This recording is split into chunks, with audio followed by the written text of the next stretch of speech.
Hello friends, कैसे हैं आप सभी। बिहार रिजल्ट टारगेट में एक बार फिर से आप सभी का बहुत बहुत स्वागत है।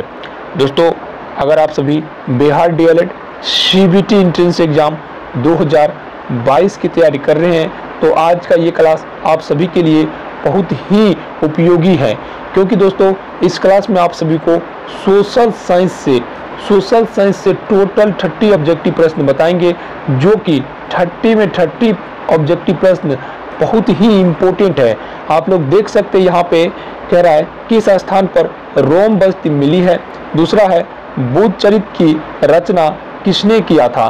तीसरा नंबर का प्रश्न है यहाँ पे महावीर ने किस भाषा में उपदेश दिया था। चौथा नंबर का जो प्रश्न है महावीर का जन्म कहाँ हुआ था। पांचवा नंबर का प्रश्न है प्रथम जैन संगीति कहाँ आयोजित की गई थी। तो देख सकते हैं आप लोग यहाँ पे टोटल ऑब्जेक्टिव प्रश्न इंपॉर्टेंट है। तो चलिए आज के इस महत्वपूर्ण सेशन को शुरू करते हैं। इससे पहले जान लीजिए, अगर आप लोग पहली बार बिहार रिजल्ट टारगेट पे आए हैं तो चैनल को जरूर सब्सक्राइब कर लीजिए, क्योंकि इसी चैनल पर आप सभी को डीएलएड का 4 सब्जेक्ट, ठीक है, डीएलएड के 4 सब्जेक्ट का प्रिपरेशन कराई जाती है। और साथ ही इस वीडियो डिस्क्रिप्शन में जाइए, वहाँ पे आपको टेलीग्राम और व्हाट्सएप ग्रुप का लिंक मिलेगा, उसको भी ज्वाइन कर लीजिए, ताकि इस चैनल पर जो भी इम्पोर्टेंट क्वेश्चन का क्लास हो उनका नोटिस आप तक भी पहुँच पाए और आप लोग का तैयारी अच्छी से अच्छी तरीका से हो पाए। तो चलिए शुरू करते हैं। तो आप लोग जो है एक एक प्रश्न को अपने दिमाग में एडजस्ट कर लीजिएगा। 100% प्रश्न यहाँ पे इम्पोर्टेंट है। तो देख सकते हैं किस स्थान पर रोम बस्ती मिली है, ठीक है, किस स्थान पर जो है रोम बस्ती जो है मिली है। तो आपको 4 ऑप्शन रहेगा, तक्षशिला, अरिकमेडु, हम्पी और सतारा, ठीक है। तो आप लोग याद रखिएगा, अरिकमेडु में जो है रोम नामक बस्ती मिला है, ठीक है, रोम बस्ती मिला है। कहाँ पे? अरिकमेडु में रोम बस्ती मिला है। तीसरा नंबर का जो आपका प्रश्न है यहाँ पे आप लोग देख सकते हैं, दूसरा नंबर का प्रश्न बुद्ध चरित्र की रचना किसने किया था। ये भी आप लोग याद रखिएगा, पूछे जाने की 100% चांस है, ठीक है। बुद्ध चरित्र की रचना किसने किया था, तो आप लोग याद रखिएगा बुद्ध चरित्र की रचना जो है अश्वघोष ने किया था। ये भी 100% इंपॉर्टेंट प्रश्न है। जितने भी प्रश्न आपको बताते हैं इस पीडीएफ का 100% प्रश्न ही इंपॉर्टेंट है। अगर आप लोग को 4 सब्जेक्ट का पीडीएफ चाहिए तो आप लोग के सामने दिए गए जो व्हाट्सएप नंबर है पीडीएफ के लिए, उस पर आप लोग एसएमएस कीजिए। बहुत ही कम फीस में आप सभी को 4 सब्जेक्ट का पीडीएफ भी हम प्रोवाइड करते हैं, ठीक है। और आप लोग का तैयारी 100% स्ट्रॉन्ग हो जाएगा, ठीक है। तो अगर आप लोग पीडीएफ लेना चाहते हैं तो इस नंबर पे एसएमएस कीजिए, ठीक है। तो चलिए नेक्स्ट प्रश्न को हम लोग बढ़ते हैं। नेक्स्ट प्रश्न आप सभी का, आप लोग इस प्रश्न को याद कर लिए होंगे कि बुद्ध चरित्र की रचना किसने किया था। तो बुद्ध चरित्र की रचना जो है अश्वघोष ने किया था। आप अपने माइंड में रजिस्टर कर लीजिए इसको, 100% इंपॉर्टेंट प्रश्न है, ठीक है। चलिए नेक्स्ट प्रश्न को बढ़ते हैं। महावीर ने किस भाषा में उपदेश दिया था। तो देखिए महावीर ने जो है प्राकृतिक भाषा में उपदेश दिया था। महावीर ने प्राकृतिक भाषा में उपदेश दिया था।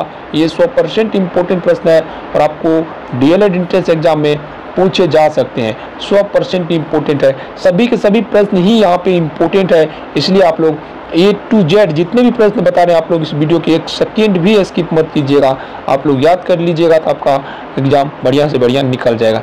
महावीर, यहाँ पे अगला प्रश्न जो है महावीर का जन्म कहाँ हुआ था। देखिए यहाँ पे 4 ऑप्शन है, वैशाली, राजगीर, पाटलिपुत्र और पावापुरी, ठीक है। लेकिन जो है ये यहाँ पे ए नंबर का ऑप्शन सही हो जाएगा, वैशाली, ठीक है। महावीर का जन्म कहाँ हुआ था। महावीर का जन्म वैशाली में हुआ था। ये 100% इंपॉर्टेंट क्वेश्चन है, आपको पूछे जा सकते हैं, ठीक है। महावीर का जन्म कहाँ हुआ था, वैशाली में हुआ था। ये 100% इंपॉर्टेंट क्वेश्चन है, इसको आप लोग अपने दिमाग में रजिस्टर कर लीजिए, ठीक है। महावीर का जन्म वैशाली में हुआ था, ठीक है। चलिए वैशाली, मिथिला, ठीक है, मिथिला के वैशाली में हुआ था, ठीक है, मिथिला के वैशाली में हुआ था महावीर का जन्म, ठीक है। चलिए नेक्स्ट प्रश्न को हम लोग बढ़ते हैं। प्रथम जैन संगीति का आयोजन कहाँ किया गया था। तो देखिए प्रथम जैन संगीति का जो है आयोजन है वो पाटलिपुत्र में किया गया था। ये आप लोग याद रखिएगा, ठीक है। प्रथम जैन संगीति का आयोजन जो है पाटलिपुत्र में किया गया था। ये भी 100% इंपॉर्टेंट प्रश्न है, आप लोग अपने माइंड में रजिस्टर कर लीजिए। दूसरे नंबर का प्रश्न है जैन धर्म के सप्तभंगी ज्ञान को सय्यदवाद, ठीक है, सय्यदवाद कहा जाता है, ठीक है। जैन धर्म कौन सा कथन सत्य है, ठीक है, यहाँ पे बोल रहे कौन सा कथन सत्य है, ठीक है। तो देखिए सबसे पहले जो चीज है यहाँ पे, तो जैन धर्म के सप्तभंगी ज्ञान को शैववाद कहा जाता है, ये भी 100% सही है, ठीक है। अब देखिए महावीर स्वामी की मृत्यु कहाँ हुई थी, तो ये पावापुरी में हुआ था, ये भी सही है, ठीक है। लेकिन जन्म वैशाली में हुआ था, मृत्यु पावापुरी में हुआ था, ठीक है। जन्म वैशाली में, मृत्यु पावापुरी में। जैन धर्म आत्मा को मान्यता देता है, ठीक है, जैन धर्म आत्मा को मान्यता देता है, 100% सही है, यानी सभी के सभी यहाँ पे सही हो जाएगा, उपयुक्त सभी आंसर भी है, ठीक है। तो आप लोग जानते हैं कि महावीर की मृत्यु पावापुरी में हुआ था, और जैन धर्म के सप्तभंगी ज्ञान को शैववाद कहा जाता है, ये भी जरूरी है, और जैन धर्म आत्मा को मान्यता देता है, ठीक है। चलिए अब नेक्स्ट प्रश्न आप सभी का, नेक्स्ट प्रश्न, महात्मा बुद्ध ने अपना पहला उपदेश, महात्मा बुद्ध ने अपना पहला उपदेश कहाँ दिया था, ठीक है, कहाँ दिया था, महात्मा बुद्ध ने अपना पहला उपदेश कहाँ दिया था, तो सारनाथ, ठीक है, सारनाथ में दिया था। महात्मा बुद्ध ने अपना पहला उपदेश कहाँ दिया था, सारनाथ में दिया था। 100% इंपोर्टेंट प्रश्न है, आप लोग इनको जरूर याद कर दीजिएगा, ठीक है। चलिए नेक्स्ट प्रश्न आप सभी के लिए, नेक्स्ट प्रश्न, महात्मा बुद्ध ने उपदेश देने हेतु किस भाषा का उपयोग किया था। महात्मा बुद्ध ने जो उपदेश दिया था सारनाथ में, किस भाषा का उपयोग किया था, तो पाली भाषा का उपयोग किया था। महात्मा बुद्ध ने अपना पहला उपदेश सारनाथ में दिया था, ठीक है, सारनाथ में दिया था, और वहाँ पे उस पाली भाषा का उपयोग किया था। 100% इंपोर्टेंट प्रश्न है, आप लोग इनको याद कर लीजिएगा। बाकी जो स्टूडेंट PDF ले लिए हैं वो सब इस सेशन को खोज के यहाँ से पूरे याद कर लीजिएगा आप लोग, बहुत ही हेल्पफुल है ये प्रश्न, ठीक है। चलिए अब हम लोग दूसरे प्रश्न की ओर बढ़ते हैं। नेक्स्ट प्रश्न आप सभी के लिए, सिंधु घाटी सभ्यता में घोड़े के अवशेष कहाँ मिले थे, तो सुरकोता में मिले थे, ठीक है, ये आप लोग याद रखिए। सिंधु घाटी सभ्यता में कालीबंगल स्थल कहाँ स्थित है, ठीक है, तो ये राजस्थान में स्थित है, ये भी आप लोग याद रखिएगा। हड़प्पा काल में मुद्राओं के निर्माण किस धातु से, मुद्रा का निर्माण किस धातु का प्रयोग किया जाता था, तो सेल खड़ी धातु का प्रयोग किया था। हड़प्पा सभ्यता के समय जो है मुद्रा के निर्माण, मुद्राओं के निर्माण में सेल खड़ी धातुओं का प्रयोग किया जाता था, ठीक है। चलिए हड़प्पा सभ्यता या सिंधु घाटी सभ्यता किस युग की सभ्यता है, तो ये कांस्य युग की सभ्यता है। हड़प्पा सभ्यता या सिंधु घाटी सभ्यता कांस्य युग की सभ्यता है, ये भी आप लोग याद कर लीजिएगा, ठीक है। यहाँ से आप लोग जो है जो भी प्रश्न आप लोग पढ़ेंगे A to Z आप लोग याद कर लीजिएगा। सिंधु घाटी सभ्यता में लोगों का मुख्य व्यवसाय क्या था, तो व्यापार था। सिंधु घाटी सभ्यता के लोगों का मुख्य व्यवसाय क्या था, व्यापार था। आप लोग जानते हैं सिंधु घाटी सभ्यता के लोग कौन से टाइप के थे, तो शहरी टाइप के लोग थे। सिंधु घाटी सभ्यता में शहरी टाइप के लोग थे, ये भी आप लोग याद कर लीजिएगा। अब देखिए सिंधु घाटी सभ्यता में घर किससे बनाए जाते थे, सिंधु घाटी सभ्यता में घर ईंटों से बनाए जाते थे, ये भी अवशेष से पता चल गया है कि सिंधु घाटी सभ्यता के लोग भी ईंटों घर बनाए थे।